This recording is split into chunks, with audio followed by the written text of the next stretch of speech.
this is in reaction to the statement made by si Congressman Barzaga, no?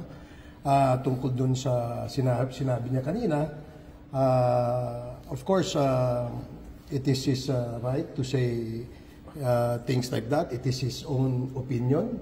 But as far as the Office of the Speaker is concerned, because he mentioned the Speaker, hindi po nakikialam ang ating Speaker sa usapin ng partido, no? Dito sa ating mga miyembro sa mababang kapulungan.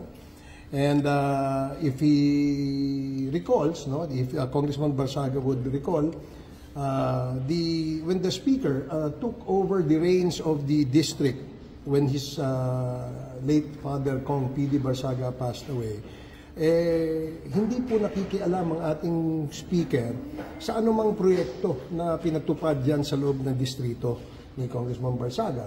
Ang kanyang binigyang diin o binigyang pansin ay yung mga programa at mga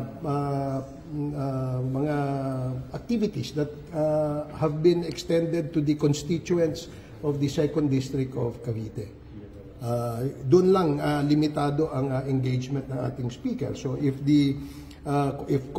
Congressman Barzaga would like to seek an audience with the Speaker at any given time, the Speaker would be available, no, to give him that time and discuss things or ask clarifications directly from the Speaker.